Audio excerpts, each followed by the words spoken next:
दोस्तों घर बनाने का सोच रहे हो और आइडिया नहीं है कि घर बनाना कैसे है, सही से स्ट्रॉन्ग घर कैसे बनेगा, नहीं तो कोई भी बेवकूफ बना देगा और लाखों रुपए एक्स्ट्रा लग जाएंगे आपको घर की कंस्ट्रक्शन में। लेकिन अगर ये वीडियो आप देख लेते हो, कंप्लीट गारंटी देता हूं आपको आइडिया लग जाएगा कि सही से घर कैसे बनाना है, उसको स्ट्रॉन्ग कैसे बनाना है। 25 स्टेप होते हैं सिर्फ घर बनाने के, वो मैं आज आपको बताने वाला हूं। कंप्लीट वीडियो देख लो, वीडियो लंबी है लेकिन बहुत चीजें सीखोगे। सबसे पहली चीज होती है, किसी भी घर की कंस्ट्रक्शन करवानी है, सिंगल स्टोरी डबल स्टोरी, हमें चाहिए होती है ड्राइंग। तो ड्राइंग आपको मस्ट बनानी है। खुद से कभी ड्रॉ नहीं करो, कॉन्ट्रैक्टर पे भरोसा मत करो, सीधा आर्किटेक्ट या इंजीनियर के पास जाओ और एक अच्छा सा ड्राइंग बनाओ। उससे फायदा क्या होगा, वो 20 से 25 हज़ार लेता है आपसे, ज्यादा खर्चा नहीं लेता है। 20 से 25 हज़ार जिसमें आपको वो प्लान दे देगा कि कहां कहां आपका कमरा आएगा, कहां प्लिंथ रहेगा, कहां क्या सीढ़ी आएगी, वो सब चीजें कर देगा वो। दूसरा, साथ में स्ट्रक्चरल इंजीनियर मस्ट करो। अगर स्ट्रक्चरल इंजीनियर इस समय आप घर की कंस्ट्रक्शन में नहीं करते हो, आप बहुत बड़ा लॉस कर रहे हो, क्योंकि आगे आगे अर्थक्वेक आएंगे, कंडीशन और मतलब इन्वायरमेंट खराब होने वाला है, उससे आपका घर गिर सकता है। आपको सरिये की डिटेल लेनी है, ना खुद से प्रोवाइड करनी है ना कॉन्ट्रैक्टर से। कॉन्ट्रैक्टर कुछ भी सरिया डाल देगा, एक्स्ट्रा सरिया डाल देगा, तब भी आपका खर्चा है। तो आपको स्ट्रक्चरल इंजीनियर करेगा क्या, फुटिंग का सरिया बता देगा कितना आएगा, कॉलम में, बीम में, स्लैब में, सीढ़ी में, वो सब चीजें वो करके दे देता है। जब एक बार हम ड्राइंग बना लेते हैं, दूसरा काम हमारा होता है उसको कंस्ट्रक्ट करने के लिए। एक तो लेबर कॉन्ट्रैक्टर होता है। लेबर कॉन्ट्रैक्टर क्या हो गया, लेबर आपको वो लाके देगा, मटेरियल आपका रहेगा। या तो वो कर लो या कॉन्ट्रैक्टर करो विद मटेरियल। वो क्या करेगा, मटेरियल भी उसका और लेबर भी उसकी। बस आपको क्या देखना है, क्वालिटी देखनी है कि वो सही से काम कर रहा है नहीं कर रहा है। वो कैसे पता चलेगा आपको, वो पता चलेगा इस वीडियो के बाद। सबसे पहले आपका जब मटेरियल आ जाता है, मतलब आपका उसने मटेरियल डालना शुरू कर दिया, सरिये का ग्रेड देख लो, 500 या 550 ग्रेड होना चाहिए। दूसरा, टाटा या जिंदल का सरिया होना चाहिए। सीमेंट अच्छी कंपनी का लगा लो, एसीसी या अल्ट्राटेक का। सैंड अच्छी रिवर की सैंड हो, बहुत अच्छा है। ब्रिक एक अच्छी क्वालिटी की होनी चाहिए, या डबल एसी ब्लॉक, दोनों में से चूज कर लो। मटेरियल हमारा पहुंच गया। सबसे पहला काम घर बनाने का होता है एक्सकवेशन का, खुदाई का।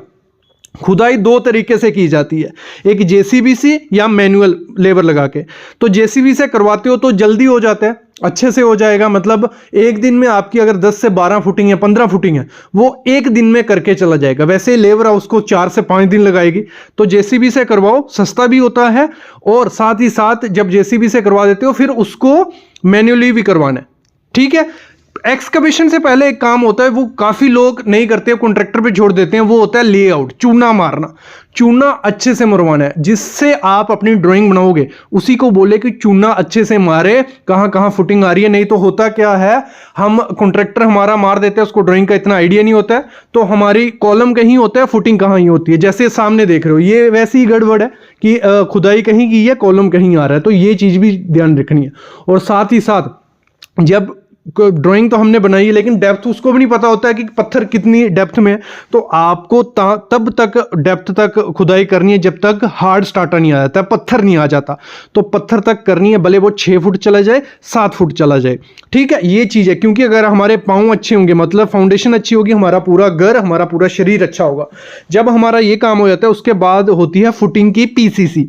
पीसीसी क्या हो गया, प्लेन सीमेंट कंक्रीट। ये काफी लोग नहीं डालते हैं, नीचे क्या करते हैं, एग्रीगेट पत्थर डाल देते हैं या कुछ भी डाल देते हैं। आपको पीसीसी करनी है, 3 से 4 इंच की पीसीसी आपकी रहेगी, वो मस्ट करनी है। उससे क्या होगा, हमारा जो सरिया, फुटिंग का सरिया आएगा, उसमें मिट्टी नहीं लगेगी। और मिट्टी अगर सरिये में लग गई तो सरिया 15 से 20 सालों में वो सड़ जाएगा नीचे, और आपका घर गिरने के चांसेस होते हैं। पीसीसी करनी है। और जब आप किसी आर्किटेक्ट से वो अपना प्लान या वो बना रहे हो, उसको मस्ट कहो कि हमारा पीसीसी में कौन सा ग्रेड आएगा। कंक्रीट के ग्रेड होते हैं M10, 15, 20।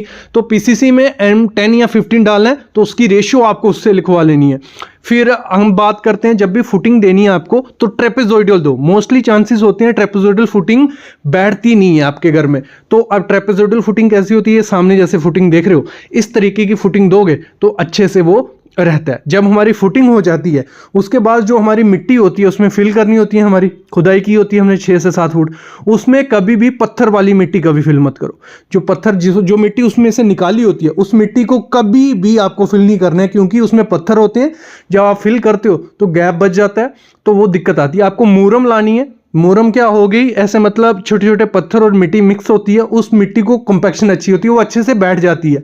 और बिठाने के लिए आपको क्या करना है, आपको पानी फ्लडिंग करना है, जहां पानी खुला पानी छोड़ दो, जहां तो उस पे रोलर चलवाओ, जहां कंपैक्टर चलाओ। ये तीन चीजों से कंपैक्शन होती है। अगर कंपैक्शन अच्छे से नहीं की होगी तो बाद में दिक्कत आएगी आएगी। अगर आपको कंपैक्शन नहीं करनी है तो इस लेवल तक मिट्टी डाल के उसको 3 से 4 मिनट छोड़ दो, बारिश से अपने आप कंपैक्शन हो जाएगी। ये चीज करनी है। उसके बाद प्रोसेस होता है एंटी ट्रीटमेंट, ठीक है, एंटी टर्माइट ट्रीटमेंट। इस ट्रीटमेंट से क्या होता है, जो नीचे चूहा, दीमक या कुछ भी होता है जो हमारी मिट्टी खाते हैं, आपका घर बन जाएगा और नीचे से कुछ मिट्टी खाता रहेगा, आपको आइडिया लगेगा। आइडिया तब लगेगा जब आपका घर बैठ जाएगा, जब क्रैक्स आने लग पड़ती है। तो आपने अगर एटीटी करवाया होगा है तो नीचे कुछ भी मिट्टी नहीं खाएगा, आपका बचा रहेगा। तो एटीटी आपको पूरे प्लिंथ में, फुटिंग में, हर जगह एटीटी करवानी है।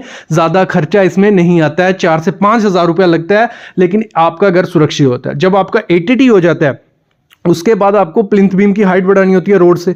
तो प्लिंथ बीम की हाइट कैसे बढ़ाई जाती है, ईंट लगाई जाती है, ब्रिक वर्क किया जाता है नीचे। तो आप ब्रिक वर्क भी कर सकते हो, दूसरा प्लम कंक्रीट कर सकते हो। ब्रिक वर्क से क्या होगा, ब्रिक वर्क आपको थोड़ा महंगा पड़ेगा। जो प्लम कंक्रीट होता है जिसमें कंक्रीट और पत्थर मिक्स करते हैं प्लिंथ बीम की हाइट बढ़ाने के लिए, वो आप करो, वो सस्ता पड़ता है। उससे हाइट आप रोड से 4 से 5 फीट आपको हाइट रखनी है। जब आपने हाइट रख ली उसके ऊपर प्लिंथ बीम दो। ये प्लिंथ बीम की हम सिर्फ हाइट बढ़ा रहे थे। काफी लोग क्या करते हैं, इसी को प्लिंथ बीम समझते हैं और इसी के ऊपर कंस्ट्रक्शन करना स्टार्ट कर देते हैं, वो गलत है।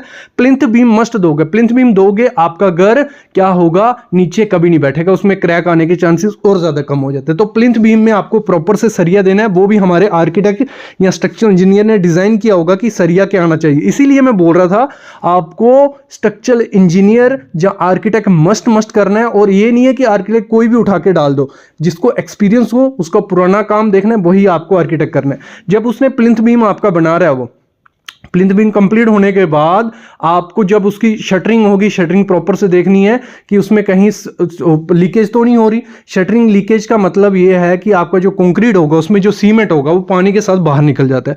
तो आपको प्रॉपर से शटरिंग करवानी है जिसमें से थोड़ा भी पानी बाहर नहीं निकले। वाइब्रेटर उसमें मरवाना है। वाइब्रेटर से क्या होगा, कंक्रीट में कोई भी हनीकॉम्ब नहीं होगा।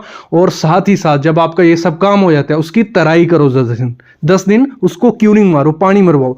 पानी मरवाओगे उसकी स्ट्रेंथ डबल हो जाती है। अगर क्यूरिंग तराई नहीं करते हम, स्ट्रेंथ आधी रहती है किसी भी चीज की।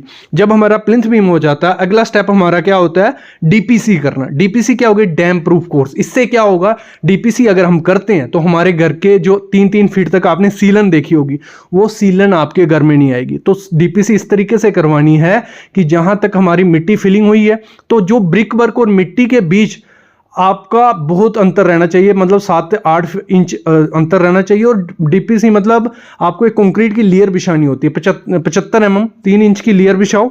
उसके ऊपर केमिकल आता है, ब्लैक कलर का रहेगा, वही मारना। दूसरे केमिकल मैं रिकमेंड नहीं करूंगा। ब्लैक कलर किसी भी कंपनी का बिटुमिन रहती है, वो जो हम रोड में कोल टार डालते हैं वही टार लिक्विड फॉर्म में रहती है, वो आपको मरवानी है। उससे शक्ति डबल हो जाती है डीपीसी की। जब ये हो जाता है इसके बाद हमारा ब्रिक वर्क शुरू होता है।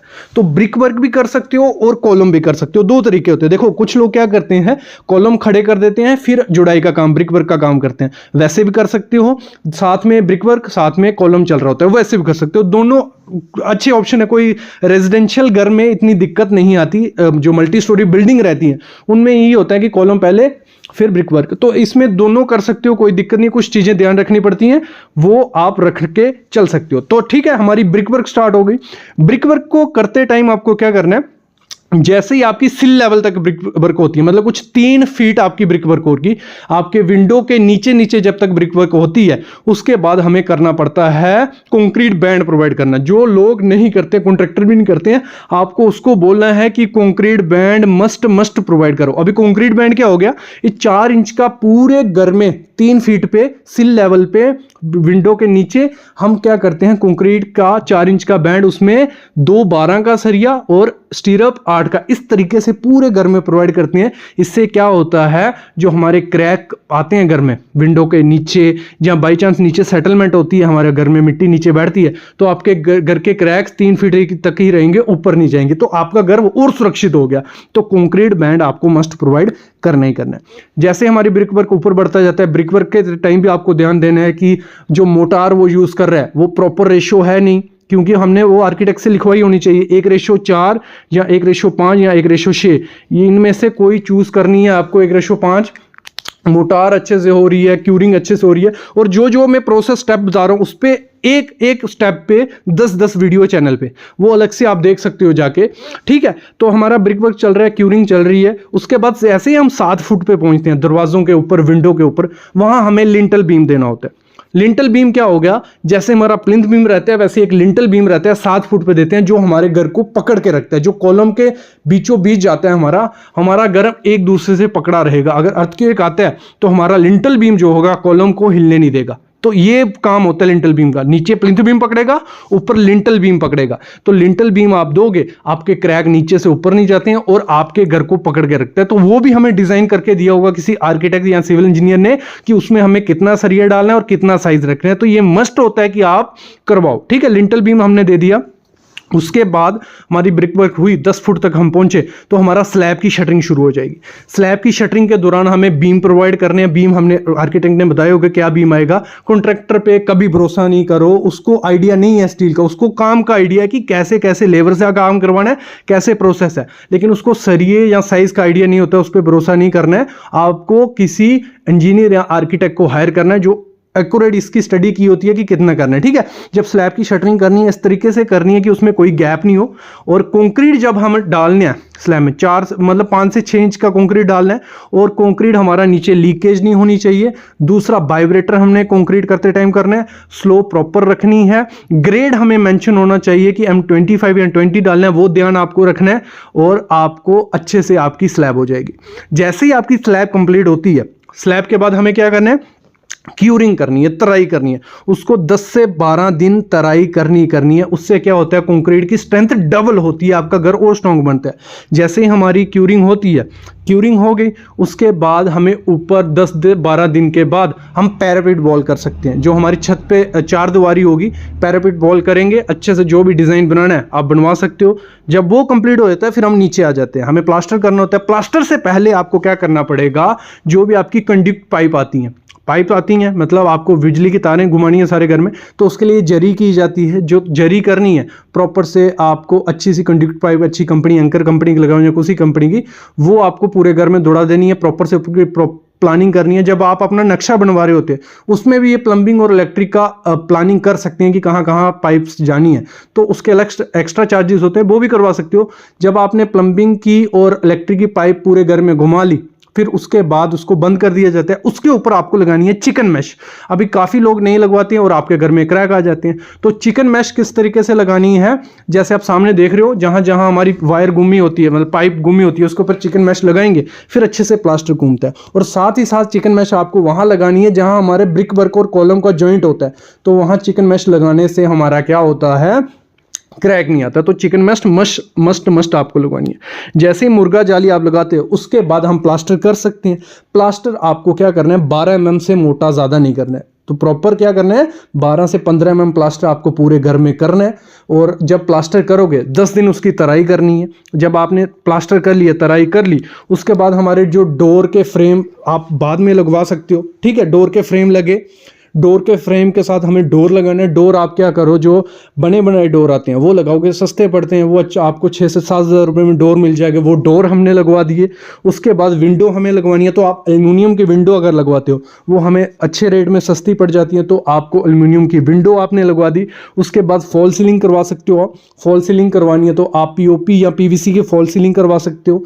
तो फॉल सीलिंग हमने करवा ली। उसके बाद हम पुट्टी मरवा के पेंट करवा सकते हैं या प्राइमर करवा सकते हैं। तो इस तरीके से हमारा घर तैयार हो जाता है। और इस समय इंडिया में जो कंस्ट्रक्शन के रेट चल रहे हैं वो चल रहे हैं 1400 रुपये से 1600 रुपया पर स्क्वायर फीट। तो मतलब अगर 1000 स्क्वायर फीट का घर है तो आपको इतना, जिस तरीके से मैंने घर बनाया, तो 17 से 18 लाख रुपया आपको लग जाता है ये अपना घर बनाने में। तो इस तरीके से हमारा पूरा घर शुरू से एंड तक हो गया। 25 स्टेप थे, अगर ये 25 स्टेप आप फॉलो करते हो आपका घर अच्छे से बनता है। और इन्हीं 25 स्टेप्स की वीडियो डिस्क्रिप्शन में मैं डाली है, एक एक करके एक टॉपिक पे 10-10 वीडियो है मैं बता रहा हूं। तो ये सब वीडियोस मैंने जो जो टॉपिक आपको बताया स्टेप बाय स्टेप मैं नीचे डाल दूंगा डिस्क्रिप्शन में, उनको भी देख लो। ये वीडियो तो आपको आइडिया लग गया होगा। अभी इनको अच्छे तरीके से कैसे करनी है चीजें वो डिस्क्रिप्शन में लिंक रहेगा। अभी कोई डाउट है, कोई क्वेरी है तो कमेंट करो, मैं वीडियो फिर से ले आऊंगा। कोई डाउट रहता है वो भी क्लियर करूंगा।